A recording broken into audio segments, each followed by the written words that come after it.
अस्सलाम वालेकुम dear students. Biology first year chapter number 4 biomolecules chapter number 4 हम start करते जा रहे हैं। तो इस चैप्टर में सबसे पहले स्टार्ट में जो डेफिनेशन दी हुई है बायोकेमिस्ट्री की दी हुई है कि biochemistry is the study of chemical components and chemical processes occurring living organism. Living organism में जो केमिकल प्रोसेसेस वाक़ई होने हैं, जैसे कि रेस्पिरेशन हो गया, फोटोसिंथेसिस होगी, डाइजेशन होगी, इनकी स्टडी या केमिकल कंपोनेंट्स जो मौजूद है जो लिविंग ऑर्गेनिज्म के अंदर मुख्तलिफ केमिकल कंपोनेंट्स मौजूद होते हैं, मुख्तलिफ मॉलिक्यूल्स मौजूद होते हैं, उनकी जो स्टडी है उसको बायोकेमिस्ट्री कहते हैं। साइड बॉक्स दिए हुए है, उसमें क्या कहता है कि life of an organism activities depends upon the ceaseless chemical activities in it cells. जो ज़िंदगी है एक ऑर्गेनिज्म की, उसकी सेल्स में केमिकल एक्टिविटीज़ वाक़ई हो रही हैं। एक ऑर्गेनिज्म की लाइफ जो है वो डिपेंड करती हैं जो कि उस ऑर्गेनिज्म के सेल में जो केमिकल एक्टिविटीज़ वाक़ई हो रही हैं उन पे उस ऑर्गेनिज्म की लाइफ जो है वो डिपेंड करती है। जितने भी केमिकल रिएक्शंस हैं जो taking place within a cell के अंदर हो रहे हैं वो मेटाबॉलिज्म कहलाते हैं। ये मेटाबॉलिज्म की डेफिनेशन हो जाएगी कि सारे केमिकल रिएक्शन जो एक लिविंग ऑर्गेनिज्म के सेल में हो रहे होते हैं वो मेटाबॉलिज्म कहलाते हैं। उसके बाद प्रोसेसेस मेटाबॉलिज्म में भी इधर एनाबॉलिज्म कैटाबॉलिज्म। एनाबॉलिज्म किसको कहते हैं कि जब सिंपलर सब्सटेंसेस जो होते हैं वो कंबाइन होते हैं, वो कम्प्लेक्स सब्सटेंस बना देते हैं, जैसे मोनोमर्स कंबाइन होकर पॉलीमर्स बना दें, तो इसको क्या कहते हैं, एनाबॉलिज्म कहते हैं। और कैटाबॉलिज्म के अंदर पॉलीमर्स टूट के मोनोमर्स बनाते हैं, तो कम्प्लेक्स मॉलिक्यूल्स जो होते हैं वो broken down into simpler ones. उसके बाद नेक्स्ट है बायोलॉजिकल मॉलिक्यूल्स। वो डेफिनेशन आपने वहाँ तक ही करनी है, वहाँ तक काफ़ी है। और उसके बाद आप बायोलॉजिकल मॉलिक्यूल्स के वाले टॉपिक के ऊपर आ जाएं। साइड बॉक्स से आपने ये डेफिनेशन मार्क करनी है सेकंड लाइन से मेटाबॉलिज्म की, और उसके बाद एनाबॉलिज्म और कैटाबॉलिज्म में डिफरेंस है वो आप मार्क कर लें, और इधर से आप बायोकेमिस्ट्री की जो डेफिनेशन है वो मार्क कर लें। आगे बायोलॉजिकल मॉलिक्यूल्स आ जाता है। बायोलॉजिकल मॉलिक्यूल्स क्या होते हैं? तो ऑर्गेनिक मॉलिक्यूल्स साइड बॉक्स पहले देख लेते हैं। Organic molecules have carbon based core with special groups of atoms attach. Organic molecules जो होते हैं ना उनमें कार्बन बेस्ड कोर होती है और स्पेशल ग्रुप्स जो होते हैं उनके साथ अटैच होते हैं। ये ग्रुप्स जो हैं ये फंक्शनल ग्रुप्स कहलाते हैं। फॉर एग्जांपल अल्कोहलिक ग्रुप है, कीटोनिक है, कार्बोक्सिल ग्रुप है, अमाइन है। तो ये मुख्तलिफ ग्रुप्स होते हैं, ये फंक्शनल ग्रुप्स कहलाते हैं। ये ऑर्गेनिक मॉलिक्यूल्स जो हैं इनके साथ स्पेशल ग्रुप्स अटैच होते हैं, इनको फंक्शनल ग्रुप्स कहते हैं। तो ज़्यादातर केमिकल रिएक्शंस के अंदर ये फंक्शनल ग्रुप ट्रांसफर होते हैं एक मॉलिक्यूल से दूसरे मॉलिक्यूल तक, या ब्रेक होते हैं, कार्बन कार्बन बॉन्ड जो है वो टूटता है। तो ज़्यादा बायोकेमिकल रिएक्शंस के अंदर ये देखा जाएगा। तो ये साइड बॉक्स आपने बस रीड आउट कर लेना है। उसके बाद बायोलॉजिकल मॉलिक्यूल्स टॉपिक है। तो ज़मीन के ऊपर जो ज़िंदगी है ना वो वाटर से इवॉल्व हुई है, मतलब ज़मीन के ऊपर जितनी चीज़ें हैं वो तमाम वाटर से बनी हुई हैं। सारी लाइफ जो है वाटर पे डिपेंड करती है, तमाम चीज़ें वाटर से बनी हुई हैं, इंसान वाटर से बनी हुई हैं। और जो ऑल लाइफ है वो वाटर पे डिपेंड भी करती है। हम वाटर से बनी हुई हैं और हम वाटर पे भी डिपेंड करते हैं। तकरीबन कहता है 80% जो मैस है ना लिविंग ऑर्गेनिज्म्स का वो वाटर पे है, 20% मैस जो है वो सब ड्राई मैस है, और जो 80% है वो वाटर है। And almost all chemical reaction of life take place in aqueous situation. जितने भी केमिकल रिएक्शन है वो वाटर में वाक़ हो रहे होते हैं। इस तरह other chemicals that make up living things are mostly organic micromolecules. उसके अलावा जो दूसरी केमिकल्स हैं जो कि लिविंग थिंग्स को बनाते हैं वो भी मोस्टली ऑर्गेनिक मॉलिक्यूल्स हैं और सर्टन इनऑर्गेनिक मॉलिक्यूल्स हैं। मतलब ऑर्गेनिक और इनऑर्गेनिक मॉलिक्यूल्स का कम्बिनेशन जो है वो लिविंग थिंग्स उससे बनती हैं। द मॉलिक्यूल्स जो सेल्स से सिंथेसाइज होते हैं और उनमें कार्बन मौजूद होती है उनको ऑर्गेनिक मॉलिक्यूल्स कहते हैं। ये नेचुरली लिविंग ऑर्गेनिज्म्स की बॉडी में पाए जाते हैं और in their products and means carbohydrates, protein, lipids, nucleic acid, ये सारे ऑर्गेनिक मॉलिक्यूल्स हैं। और ये 93% जो लिविंग ऑर्गेनिज्म्स का ड्राई मैस है उसका 93% इन्फॉर्मेशन मिलता है। ड्राई मैस टोटल 20% है, उस 20% का 93% जो है ना वो इन जो मॉलिक्यूल्स हैं इन ऑर्गेनिक मॉलिक्यूल्स पे मुश्तमिल है। और बाकी 7% जो है वो छोटे छोटे ऑर्गेनिक मॉलिक्यूल्स हैं और इन ऑर्गेनिक मॉलिक्यूल्स जो हैं उन पे मुश्तमिल है। वाइटामिन हो गए, carbon dioxide, acid, basis, salts वगैरह भी, ये भी जो हमारी बॉडी है इनसे मिलकर बनी हुई होती है। 7% ये होते हैं ड्राई मैस का और 93% ये बाकी मॉलिक्यूल्स होते हैं। तो प्रोटीन्स हमारे ड्राई मैश का 20% में से 50% प्रोटीन है, मतलब 10% प्रोटीन होगी हमारी बॉडी में, 80% वाटर है, 10% प्रोटीन है और 10% फिर बाकी सारी अमाउंट है। न्यूक्लिक एसिड 18% है, कार्बोहाइड्रेट्स 15% है और लिपिड्स 10% है। तो बायोलॉजिकल मॉलिक्यूल्स कौन कौन से हमारी बॉडी के अंदर पाए जाते हैं, उन तमाम मॉलिक्यूल्स का जिक्र है।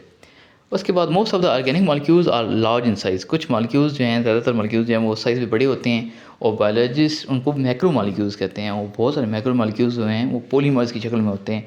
पॉलीमर्स क्या होते हैं, अब यहाँ पे पॉलीमर्स को डिफाइन किए हुए है कि polymers is molecule containing consisting of many identical molecular units.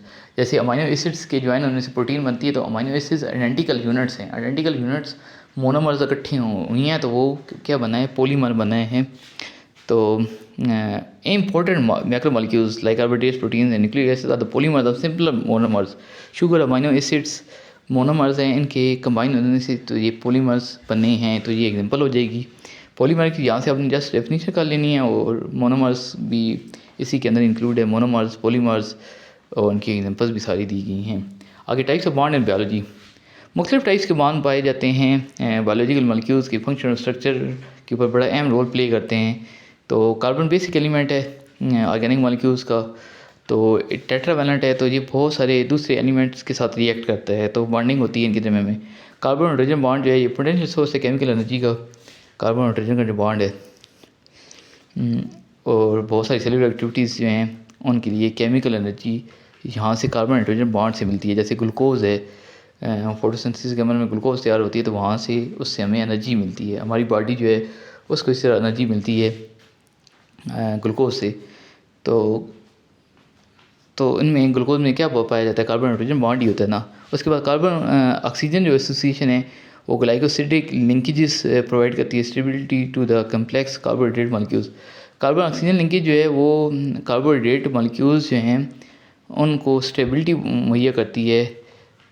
इनके दरमियान में कार्बन ऑक्सीजन जो है इसको ग्लाइकोसिडिक लिंकेजेस कहते हैं, जो कार्बन ऑक्सीजन के दरमियान होती है उससे कम्प्लेक्स कार्बोहाइड्रेट से होते हैं। प्रोवाइड स्टेबिलिटी और कम्प्लेक्स कार्बोहाइड्रेट से होते हैं वो स्टेबल हो पाते हैं। इस तरह carbon combines with nitrogen in amino acid. Carbon जो है नाइट्रोजन के साथ कंबाइन होती है अमाइनो एसिड लिंकेजेस में और वो पेप्टाइड बॉन्ड्स बनते हैं और प्रोटीन्स बनती है। वो भी which are very important due to their diversity structure and functions. इस तरह वो मज़ीद कहता है कि कोवलेंट बॉन्ड्स जो हैं वो जब दो एटम्स जो हैं वो इलेक्ट्रॉन शेयर करते हैं तो ये बॉन्ड्स जो हैं offer found in organic molecules like proteins, nucleic acids, इनके अंदर पाए जाते हैं। कोवलेंट बॉन्ड्स पाए जाते हैं इनको स्टेबल बनाने के लिए। इस तरह आयनिक बॉन्ड्स पाए जाते हैं जब एक एटम इलेक्ट्रॉन डोनेट करता है दूसरे एटम को, तो उनके दरमियान में दूसरा एटम जो है इलेक्ट्रॉन को एक्सेप्ट कर लेता है, तो फिर वो अपोजिट चार्ज आइंस बनते हैं।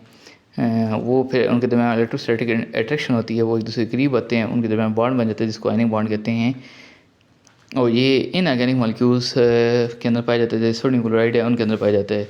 उसके बाद हाइड्रोजन बॉन्ड जो हैं ये वीक अट्रैक्शंस हैं आकर between hydrogen atom and electronegative atom such as oxygen and nitrogen या फ्लोरीन, इनके दरमियान बॉन्ड पाया जाता है, उसको हाइड्रोजन बॉन्ड कहते हैं। ये बॉन्ड जो होते हैं इंपॉर्टेंट होते हैं structure of maintaining structure of large molecules. बड़े बड़े मॉलिक्यूल्स जो होते हैं प्रोटीन, न्यूक्लिक एसिड वगैरह जो है या बायोलॉजिकल प्रोसेस होते हैं जैसे डीएनए रेप्लिकेशन है, तो उसके अंदर इस हाइड्रोजन बॉन्ड का बड़ा अहम रोल है। उसके बाद हाइड्रोफोबिक इंट्रैक्शंस हैं, तो हाइड्रोफोबिक इंट्रैक्शन जो हैं आकर between non polar molecules we tend to cluster together in aqueous environments to minimize contact with water molecules.